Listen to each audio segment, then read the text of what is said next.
몇 분이나 기억하실런지 모르겠습니다. 이게 안 하다 보게 되면 또 이렇게 습관이 되고 잊어버리게 되는데, 저도 사실은 조금 깜빡하고 있었습니다. 한 3개월 이상은 안 하다 보니까 제가 말씀 시작할 때 항상 하다 우리 화답, 오늘부터 다시 우리 시작하도록 하겠습니다. 살아계시는 하나님, 일하시는 하나님, 오늘도 임마누엘로 우리 가운데 임재하시면서 말씀하십니다. 그 하나님의 말씀에 우리의 마음을 환짝 열어서 저와 함께 힘차게 화답하시겠습니다. 할렐루야. 일부보다 많이 오셨는데 정말이에요. 일부보다 소리가 크지는 않은 것 같아. 한 번 더 해보겠습니다. 할렐루야. 아시는 분은 아시고 모르시는 분은 모르시는 그러한 일이겠지만, 제가 중국을 처음 방문했던 해가 기억나세요? 제가 한번 말씀드린 것 같은데 1986년이었습니다. 그때만 하더라도 우리 조국 대한민국과 중국이 아직 국교 수립이 되지 않은 상황에서 저에게는 그때 미국 시민권이 있어서 미국 시민으로 중국을 방문한 적이 있습니다. 2달간의 단기 선교 같은 그러한 프로그램이었는데, 북경에 있는 그 소수민족 대학이라는 곳에서 2달간 언어 연수로 참여하게 되었습니다. 그 프로그램 보게 되면은 6주간은 그 소수민족 대학에서 매일같이 중국어 공부하고, 나머지 2주는 북경에서 출발해서 서안, 시안이라고 그러죠. 서안 가서 서안에서 남경에 갔다가 남경에서 항주, 소주, 한국 발음이 그렇습니다. 그리고 상해까지, 상해에 가서 나중에 이제 미국으로 돌아가는 그런 프로그램이었는데, 언어 연수였지만 말씀드린 것 같이 단기 선교로 갔기 때문에 그 캠퍼스에 살면서 그곳에 있는 우리 학생들과 이렇게 사귀어서, 아무래도 외국에서 왔다 그러면 관심이 많았기 때문에 복음을 전하는 그러한 프로그램이었습니다. 그때 중국에 있으면서 2달간 있었는데 기억에 남는 것이 몇 가지가 있습니다. 하나는 어떤 것이냐면, 저희를 가르치던, 중국어를 가르치던 교수 2분이 계셨는데, 그 소수민족대학의 교수님들인데 한 분이 한국동포 3세였어요. 조선족이라고 부르지요. 그래서 그분 만나게 된 게 참 신기하기도 하고, 더 신기했던 것은 어떤 것이 있었냐면은, 그 소수민족대학에서 공부하고 있던, 우리가 말하는 그 동부 삼성 연길 쪽에서 이렇게 공부하러 온 그 우리 조선족, 중국에는 한국 동포라고 안 불러요. 조선족이라고 부릅니다. 정부에서 이렇게 하기 때문에 그 학생들 만나서 서로 이렇게 신기했던 적이 있습니다. 저는 같은 한국 사람이지만, 조선 사람이지만 중국에서 태어난 3세들 만나서, 그 사람들이, 그 친구들이 봤을 때는 저희 나이가 비슷했어요. 한국에서 태어나서, 말로만 듣던 한국에서 태어나서, 그것도 미국에서 이렇게 온, 제가 함께 갔던 우리 팀 멤버들이 다 그 백인들이 주로 많았었기 때문에 서로 보면서 참 신기하다 했던 적이 있습니다. 또 다른 기억이 있다면 그 당시 북경의 거리 모습입니다. 역사를 아시는 분들은 조금 기억하시겠지만, 1978년도에 1949년에 중국이 공산화가 되었죠. 그래서 사실 대만과 조금 다르게 부르기 위해서 우리는 그 공산화된 중국의 공식 명칭이 중국인민공화국입니다. 그래서 중간 따라 중공 그랬었는데, 30년 동안 문을 닫고 있다가 다시 개방하게 되었을 때, 그러니까 78년도에 개방을 해서 제가 갔을 때는 한 10여 년 정도 그렇게 지난 상태였는데, 그때만 하더라도 북경이 굉장히 그 분위기가 이렇게 좀 어두웠습니다. 그렇게 말씀을 드리는 이유 중에 하나는 그 사람들이 입고 있는 옷이 주로 다 회색 계통, 검은색 계통의 옷을 입고 있었기 때문에. 또 한 가지는 제가 경험할 수 있었던 것은, 제가 한국에서 중학교 다닐 때 70년대 중반만 하도록 그랬습니다. 지금은 그런 거 없죠. 그 버스 타게 되면 그 만원 버스에 그때가 차장이라고 있었는데, 이렇게 얘기하면 제가 완전 라떼가 되는 거예요. 이게 완전히 옛날 얘기, 우리 자녀들이 이게 무슨 얘기를 할 겁니다. 그 차장들이 막 몸으로 막 그냥 집어넣어가지고 그 차에다가 하던, 근데 그 모습을 제가 중국에서 보았습니다. 정말 사람들 많습니다. 사람 얘기 나와서 그러는데, 아침에 한번 나가서 봤더니 정말 여러분 사진들 보셨죠? 가보신 분도 아시겠지만 정말 이 자전거가 물결을 이룬 듯이 수많은 자전거들이 가는 것 제가 보았습니다. 네, 그렇게 생활하고 돌아온 다음에 다시 중국을 돌아가게 된 것은 10년이 지난 후에 1996년 1월 사실은 초에 이렇게 이제 가게 되었는데, 그때는 혼자 가지 않고, 혼자 갈 수도 없었고, 왜냐하면 결혼했었고 아내가 있었고 작은 아직 어린 두 자녀를 데리고 중국에 가서, 이번에 갈 때는, 그때 갈 때에는 북경이 아니라 그 중국 서부 최남서부에 있는 운남성이라는 곳에 곤명이라는 도시로 가게 되었습니다. 그 곤명이라는 도시는 중국 발음은 쿤밍입니다. 쿤밍이라는 도시였는데, 거기서 있다가 얼마 있지 않다가 제가 북경을 다시 방문할 기회가 있었습니다. 그러니까 한 10여 년 만에, 그러니까 개방을 한 20여 년 되었고, 제가 중국을 처음 방문했을 때보다 약 한 7, 8년, 9년 정도 지났을 때, 한 10년 된 것 같습니다. 방문하게 되었는데, 제가 중국 북경에 가서 정말 그 개방한 다음에 중국이 변해가는 모습을, 지금은 그렇게 말 안 하지만 그때 어떤 말을 썼었냐면은 천지개벽이다. 이게 정말 세상이 변한 것 같다. 제가 제 두 눈으로 그렇게 경험을 볼 수 있었고 확인할 수 있었습니다. 우리 한국말에 그런 이야기 있죠. 10년이면 강산도 변한다라고 그러는데, 제가 본 중국은 강산이 한 번 변한 게 아닌 것 같아요. 몇 번은 변한 것 같은. 나중에는 그런 말 했습니다. 중국은 1년마다 변한다. 왜 그런 생각을 갖게 됐냐면, 제가 10년 전에 봤던 북경과는 완전히 다른 북경이었어요. 모습이었습니다. 어떻게 보면은 이제 제가 미국에서 있다가 이제 쿤밍이라는 곳에 갔지만은, 제가 미국에 살면서도 누리지 못했던 것도 제가 북경에서 누려보았습니다. 다른 게 아니라 북경에 갔더니 그 북한 사람들이 운영하는 식당이 있더라고요. 그래서 제가 처음으로 북한 사람들이 운영하는 식당에 가서 그 음식을 먹어봤는데 정말 맛있더라고요. 그래서 이게 참 북경이니까 가능하구나. 그뿐이 아니라 저희가 그때 살고 있던 곤명이라는 도시에는 그 흔한 맥도날드가 아직 들어오지 않았습니다. 근데 북경에 갔더니 맥도날드가 있더라고요. 그래서 제가 이거 굉장히 좋다. 맥도날드도 있구나. 미국 사람이 하는 얘기인데 저도 했습니다. 그리고 이렇게 보니까는 미국에서도 사실은 그 회사 신발 사서 신는 거 쉽지 않은데 나이키 회사도 있고, 사실은 제가 북경에서 북경 가게 되면은 가장 번화한 거리가 왕푸징이라는 그런 거리가 있습니다. 왕푸징. 한국의 명동 같고 압구정동 같다고 말할 수 있는, 거기에서 제가 어떠한 젊은 고등학생 정도 나이가 될 것 같아요. 뭘 봤냐면은 위에 입은, 여름이었거든요. 위에는 폴로 셔츠, 그 폴로입니다. 비싼 폴로. 바지는 리바이스 블루진. 그리고 신발은 나이키. 그러니까 이게 이렇게 변했구나. 그 변해버린 북경을 보면서 또 그렇게 옷을 입고, 그 아이는 아마 그럴 것 같아요. 제가 그냥 추측했던 거는 맥도날드 가서 점심 먹고, 그 다음 날은 피자 가서 피자 먹고, 그럼 뭐가 다른 게 무엇이 있을까? 아마 그러한 북경에서 태어나서 자란 그러한 생활을 하고 있는 그들에게는 북경이 중국이고 중국이 북경일 것입니다. 중국이 얼마나, 적어도 제가 살고 있던 곤명이라는 곳은 비교가 안 되는 그러한 그 차이를 알 수 있을까? 사실 그러한 생각하면서 제가 많이 공감할 수 있었던 것은, 그렇게 생각하게 된 이유는 제가 한국에 있을 때 그런 경험을 해보았습니다. 어떤 경험이냐면, 물론 아시는 분은 아시고 모르시면 모르시겠지만, 제가 한국에서 산 기간이 한 15년 정도 됩니다. 그래서 15년을 살면서 제가 소위 말하는 시골이라는 곳을 처음 가봤을 때는, 이게 좀 오래돼가지고 이게 또 라떼 이야기죠. 제가 기억이 안 나요.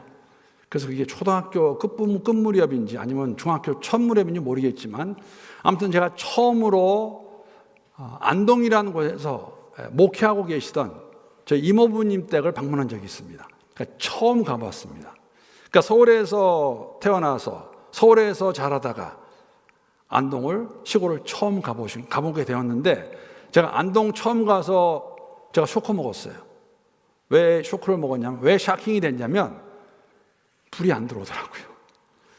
저녁이 되니까 초롱불을 켜더라고요. 그래서 제가 정말 많이 놀랐습니다. 아니, 한국이 이렇다는 건가? 어떻게 불이 안 들어올 수 있을까? 어떻게 이럴 수가 있을까? 그러니까 제가 알고 있는 한국은 서울이었어요. 서울이 한국이었습니다. 그런데 시골을 가보니까 그렇지 않았다는 것이죠. 왜 이렇게 장황하게 지금 이 북경 얘기하면 이렇게 하고 있을까? 사실 오늘 본문 말씀 보게 되면, 여러분, 우리가 이제 사사기를 묵상하기 시작했습니다. 근데 오늘 본문 말씀을 보게 되면 조금 이해가 안 되는 부분이 있긴 해요. 어떤 거냐면은 전쟁을 모르는 그 세대를 지금 사사기 저자가 언급하고 있습니다. 어떻게 이들을 시험하기 위해서, 왜 그 가나안 약속의 땅에 이방 민족들을 남겨두셨다고 말씀하고 있는 것일까? 왜 이들은 하나님을 떠난 삶을 살았을까? 이러한 하나님을 떠난 삶을 사는 이 이스라엘 백성은 하나님께서 어떻게 딜하시는 것인가? 이것이 필요한 것인가? 결론부터 말씀을 드리면, 맞습니다. 사실은 그렇게 먼 긴 시간이 지나지 않았습니다. 아버지의 세대가, 오늘 본문에 나오는 가나안 땅의 전쟁들을 모르는 세대는, 그들의 아버지 세대는 여호수아와 함께 이 가나안 땅 약속의 땅에 들어와서 전쟁을 치른 세대입니다. 그리고 그 바로 위에 할아버지 세대는 애굽에서 노예로 살다가 출애굽하여서 광야 생활을 마치고 40년의 광야 생활을 끝내고 그 2세대가 가나안 땅에 들어왔고, 그 2세대가 그 땅을 정복하기 위해서 그렇게 전쟁을 치렀는데, 지금 오늘 사사기에 나오는 세대는 이걸 모르는 세대들이에요. 전쟁을 모르는 세대라고 질문하고 그렇게 묘사하고 있는 것이죠. 그래서 이 오늘 본문 말씀을 가지고 저는 두 가지 질문을 함께 여러분에게 던지면서 그 질문에 대한 답을 가지고 하나님께서 오늘 이 말씀을 통해서 사사기에 나오는 이스라엘 백성들을 향해서 하나님이 외치는 그 소리를 우리가 듣고 우리의 삶에 적용할 수 있으면 좋겠습니다. 첫 번째 질문, 이거죠. 왜 이스라엘 백성이 하나님을 멀리했을까? 지금 조금 전에 나눈 내용에 들어있는 답이기도 하지만, 제가 다시 한번 이 왜에 대한 질문에 답을 하기 위해서 본문 1절부터 4절까지의 내용 다시 한번 읽어보겠습니다. 여호와께서 가나안의 모든 전쟁들을 알지 못한 이스라엘을 시험하려 하시며, 이스라엘 자손의 세대 중에 아직 전쟁을 알지 못하는 자들에게 그것을 가르쳐 알게 하려 하사 남겨두신 이방 민족들은, 그 3절에 이렇게 이방 민족들이 나옵니다. 어떤 민족들이 아직까지 그들 가운데 있었나? 4절 보게 되면 남겨두신 이 이방 민족들로 이스라엘을 시험하사 여호와께서 모세를 통하여 그들의 조상들에게 이르신 명령을 순종하는지 알고자 하셨더라. 가나안 땅에 정착하여 살아가고 있는 이 백성이 하나님을 멀리한 이유는, 오늘 1절 말씀 보게 되면 그들이 가나안의 모든 전쟁들을 알지 못하고 있었기 때문임을 저희들에게 말해주고 있습니다.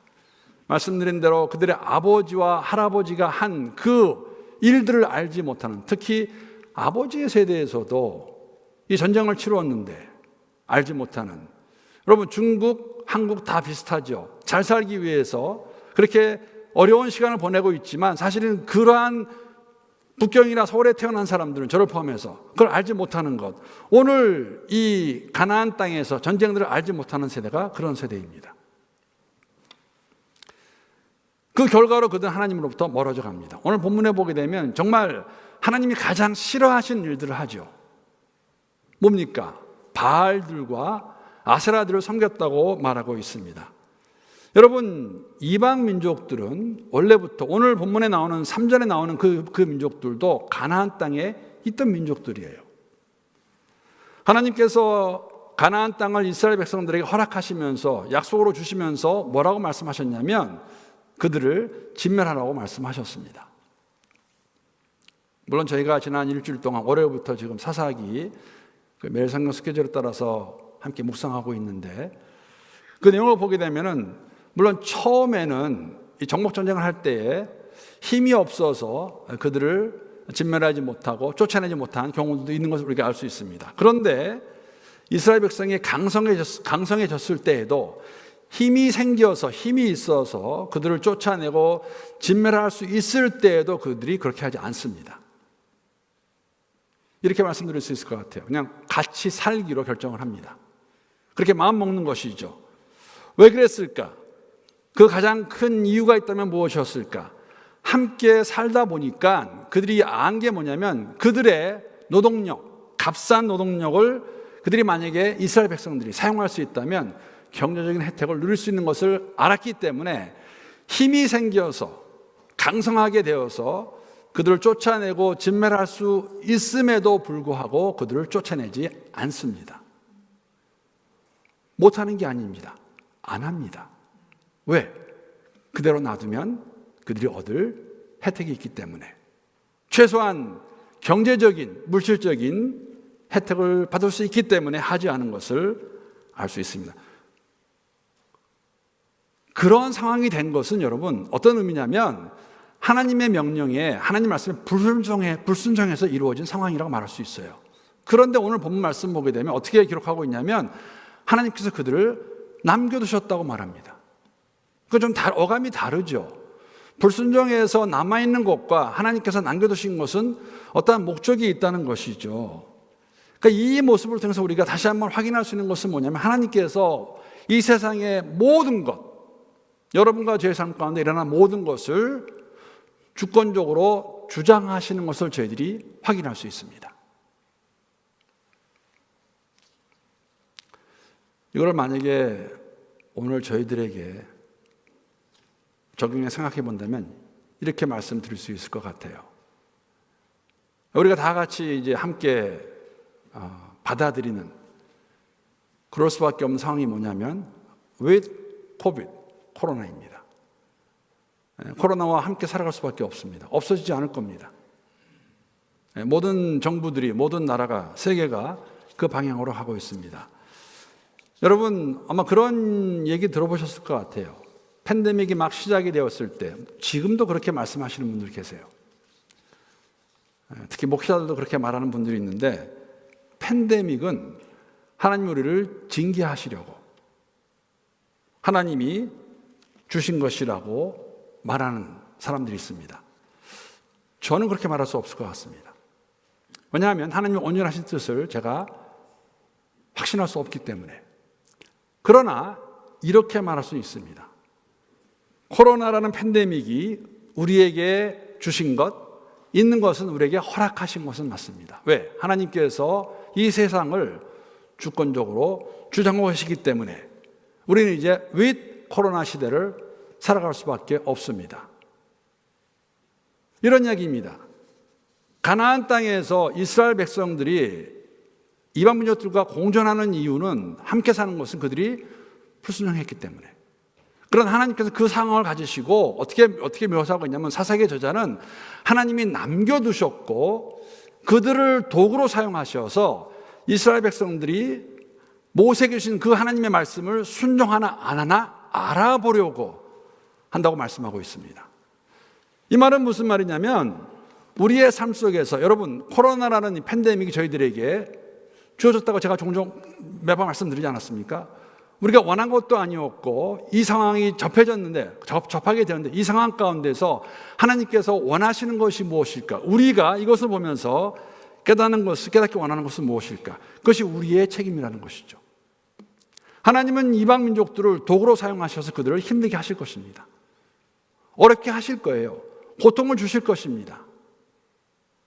그것을 통해서 하나님이 알기 원하시는 것, 그들이 하나님의 말씀에 순종하나 하지 않나를 알기 원하신다고 오늘 본문은 저희들에게 말씀해 주고 있습니다.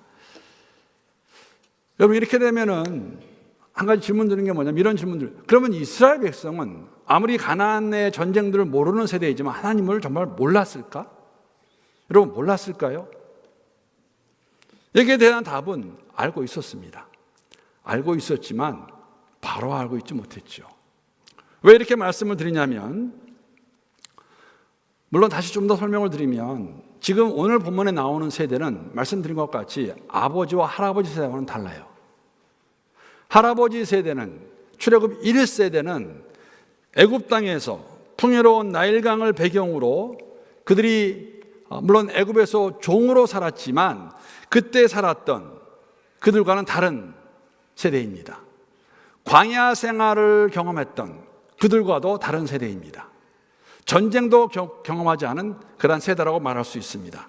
아마 그들이 태어났을 때에는 그들이 맞은 세상은 그 가나안 땅에서, 약속의 땅에서, 젖과 꿀이 흐르는 땅에서 경작도 하고 농사도 지었던, 그리고 유목민으로 살아갔던 아버지와 할아버지 세대는 전혀 다른 그러한 세대. 그래서 그들이 하나님을 알긴 알았는데 오늘 본문 말씀 보게 되면 어느 정도 알았나, 어떨 때 하나님을 인정했나를 저희들이 확인할 수가 있습니다. 본문 7절에서 9절까지의 내용입니다. 잠깐 읽어보겠습니다. 이스라엘 자손이 여호와의 목전에 악을 행하여 자기들 하나님 여호와를 잊어버리고 바알들과 아세라들을 섬긴지라. 가나안의 전쟁 모르는 세대, 하나님 잊어버렸어요. 바알들과 아세라들을 섬긴지라. 여호와께서 이스라엘에게 진노하사, 하나님 노하십니다. 그들을 메소보다미아 왕 구산 리사다임의 손에 파셨으므로 이스라엘 자손이 구산 리사다임을 8년 동안 섬겼더니, 그래서 8년 동안 메소보다미 왕의 통치를 받게 됩니다. 힘든 삶을 사는 것이죠. 그랬을 때 9절 말씀 보게 되면 이스라엘 자손이 여호와께 부르짖음에 여호와께서 이스라엘 자손을 위하여 한 구원자를 세워 그들을 구원하게 하시니 그는 곧 갈렙의 아우 그나스의 아들 온니엘이라. 바알들과 아세라들은 바알신은 저희가 너무 많이 들어서 잘 알고 있지 않습니까? 이방의 아주 대표적인 신입니다. 바알.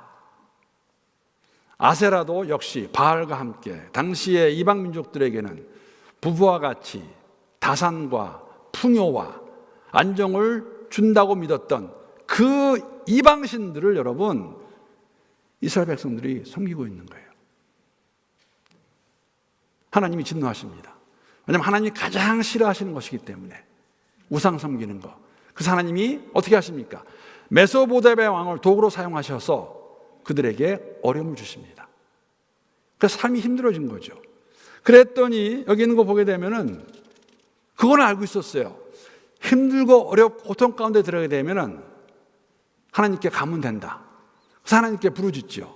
여러분, 이 이스라엘 백성들이 가나안 땅에 전쟁들을 모르는 이 세대가 이것을 어디서 배웠을까? 어디서 보았을까? 여러분, 애굽에서 노예로 살아가던 그들이 정말 견디기 힘들었을 때 부르짖었던 그 모습이 연상이 되시죠. 하나님께 부르짖고 하나님께서 그 기도 소리를 들어주시고 온니엘을 사사로 세워서 그들을 건져주십니다. 여러분, 이 부분에서 저는 이 코로나 시대, with 코비드 살아가는 이 시대에 제가 개인적으로 제 삶의 모습 속에서 또 우리 성도들의 삶의 모습 속에서 바라는 것이 있다면 아마 이때가 우리가 진정으로 하나님을 바로 알아가야 될 때가 아닌가 생각합니다.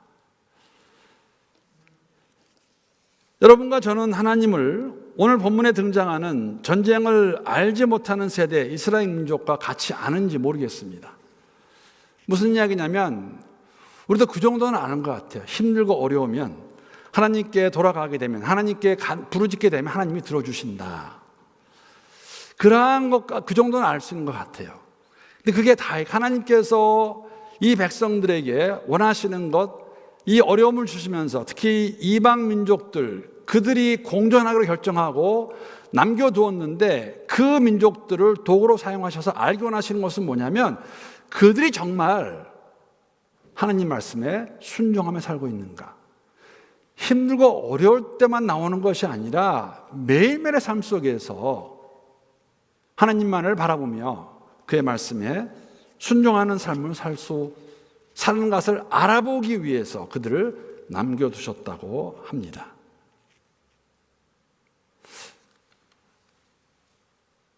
전쟁을 모르는 세대들, 어쩌면 그러한 것들을 답습했는지도 모르겠습니다. 여러분, 우리의 삶 속에서도 우리가 만약에 주를 믿고 섬기며 나간다는 모습이 이러한 모습으로 끝난다면 우리뿐만 아니라 우리의 자녀들에게, 차세대들에게 우리가 종종 쓰는 신앙의 믿음의 유산을 물릴 수 있는 것인가? 여러분, 무엇을 물려주기 원하세요? 우리가 그냥 교회 안에서 열심히 기도하고, 우리 교회는 그렇지 않지만 예언 받고 귀신을 쫓아내는 그러한 것 정도로만 그것이 전부인 것 같이 보여주는 것, 아니면 우리가 함께 예배를 드린다고 교회에 모이지만 큰 의미 없이 그냥 교회 생활 정도로 활동으로 여긴다면, 그러한 모습을 보고 자라는 우리의 자녀들에게, 차세대들에게는 우리가 무엇을 남겨주는 것인가? 이스라엘 백성이 오늘 본문에 나오는 이 차세대들에게 보여준 것이 있었습니다. 적어도 어려움이 되면은, 어려운 상황이 들어가게 되면 부르짖는 것이었죠. 그런데 그게 다 할까? 아닙니다. 하나님이 원하시는 것은 그들이 진정으로 주의 말씀에 순종하는지 안 하는지를 알아보기 위해서 그들이 남겨놓은 것을, 그것을 가지고 시험하신다고 말씀하고 있습니다. 이들을 다루시는 것이죠. 그 상황을 사용하셔서 하나님의 목적을 이루어가는 것, 저희들에게 보여주고 있습니다. 오늘 4절 말씀, 이걸 다시 한번 확인해 주는 말씀이죠. 4절 말씀 보게 되면 남겨두신 이 이방 민족들로 이스라엘을 시험하사 여호와께서 모세를 통하여 그들의 조상들에게 이르신 명령들을 순종하는지 알고자 하셨더라. 그러니까 여러분, 이런 말입니다. 힘들고 어려우면 하나님, 힘들면 어렵니다. 부르짖으면 하나님이 도와주십니다. 그 정도로 끝나는 게 아니라 힘들면 다 주님께 가서, 하나님께 가서 말하고 도와달라고 그러고 다시 괜찮아지면 또 돌아가고. 사실 여러분, 사사기에 나오는 이스라엘 백성들은 실패합니다. 12명의 사사가 나오는데 동일한 삶의 패턴이에요. 그렇게 살아갑니다. 그럼 우리에게 원하시는 것 무엇일까? 여러분, 우리가 신약을 읽고 묵상하는 가운데 한 가지 받을 수 있는, 느낄 수 있는 그러한 뉘앙스라고 그럴까요? 그러한 교훈이 있다면, 복음서에도 그렇고 편지에도 그렇고 예수의 재림을 기다리고 있었고 기대하고 있었다는 것을 저희들이 감지할 수 있습니다. 그럴 것 같아요. 제자들만 하더라도 예수님께서 다시 오시겠다는 말씀을 직접 들었고, 또 그 이야기를 들은 그 사도들이 복음을 전하는 가운데 말해 주었겠죠. 그래서 그들의 삶 가운데에는 그 예수 오심을 기다리는 그러한 간절한 마음이 있었습니다. 근데 야고보서 같은 경우를 보게 되면 그러한 마음을 가지고 있는 성도들에게 편지를 쓰면서, 편지임에도 불구하고 사실은 인사말도 없습니다. 바로 사도 야고보가 쓰는 말은 뭐냐면, 너희가 그런 삶을 살아갈 때에 예수의 재림을 기다리며 살아갈 때 많은 시험이 있을 것을 말해주고 있습니다. 그걸 잘 이기라고, 잘 치르라고 말해주고 있는 것이죠. 그러니까 오늘 본문 말씀 보게 되면은 이방 민족들을 통해서 시험하시는데, 그 시험을 통해서 하나님이 알기 원하시는 것은 뭐냐면, 그 백성이 정말 그냥 필요할 때만 오는 것이 아니라 그들의 삶 속에서 하나님의 말씀에 순종하며 살아가고 있는가, 이것을 알기 원하시는 걸 저희들에게 보여주고 있습니다. 그래서 오늘 설교 제목과 같이, 여러분, 우리가 당하는, 우리의 삶 가운데 당하는 모든 시험의 답은 오직 하나입니다. 순종입니다. 어디에 순종? 하나님의 말씀에. 그들이 순종하며 살아갈 때에 하나님께서 약속하신 그 가나안 땅에서, 적과 꿀이는 그 가나안 땅에서 축복을 누리며 살아갈 수 있을 것입니다. 오늘을 살아가는 여러분과 저에게도, 특히 코로나 이 시대를 살아가는, 팬데믹의 시대를 살아가는 저희들에게도 동일하게 적용되는 하나님의 원리입니다.